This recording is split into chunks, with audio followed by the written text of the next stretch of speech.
Hello po sa inyong lahat mga ka-crypto. Ako po si Pinoy Crypto Trader at sa video na ito ay atin pong pag-uusapan ang aking technical analysis dito po kay Bong. Ngayon pong August 9 taong 2024. Pero quick update lamang po tayo rito sa sa ating technical analysis dito. Kaya ayan, diretso na po tayo sa kanyang daily chart time frame na ito. At ito po yung chart natin dito kung saan ay meron po tayo nakikita na isang malaking triangle pattern. Isa po itong symmetrical triangle pattern na binubuo ng dalawang kulay puti na linya. At nitong nakalipas lamang po na mga August 4 ay nakaranas po siya ng breakout sa lower portion nito. Ayan, dito po yan. At nagawa na rin po niyang tagusin yung sunod na minor support line natin dito sa 40 digits 1985. Pero kahapon lamang, yan, or nag-umpisa po noong mga August 6 ay bumalik po siya rito sa itaas. Yan, at sa tingin ko ay isa lamang po itong retest sa kanyang lower portion. Ayan, or yung kanyang binasag na lower portion ng ating triangle pattern dito. I-retest po niya ito. Kung makakabalik po siya rito sa loob ng ating triangle pattern na ito ay masasabi kong isa lamang po itong false breakout. Pero kung pagtatalbog po siya rito or magkakaroon ng rejection dito ay ayan, isa po itong retracement kung saan ay sinubukan po niya o rinitest lamang po niya yung kanyang binasag na lower portion ng ating triangle pattern dito.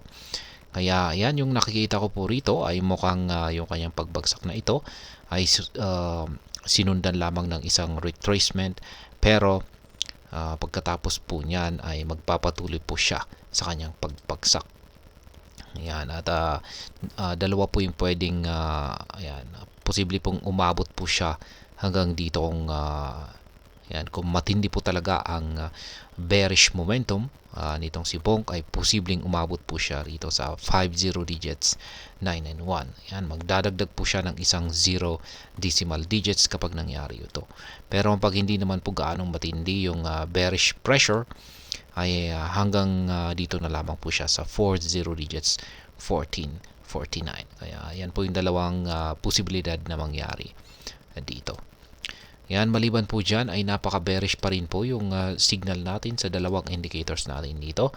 Una ay yung ating Hall Sweet indicator dito ay nananatili pong kulay red ang pangangatawan nito at wala po akong nakikita rito na sinyales na malapit nang magbago ang trend ni Bonk, kung saan ay sa madaling salita ay patuloy pa rin po ito sa kanyang nararanasang bearish momentum.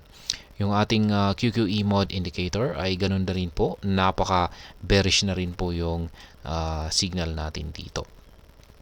Ayan, yung tanging mapapansin po natin dito ay lumiliit po yung kanyang sukat at mukhang dulot po yan ng retracement na nararanasan ngayon ni Bonk. Pero kung pagsapit po ng or sa tuwing mapapansin natin na muli itong lumalaki, ayan, muling lumalaki yung sukat nito, ay ito na rin po yung palatandaan na magpapatuloy po sa pagbagsak itong si Bonk.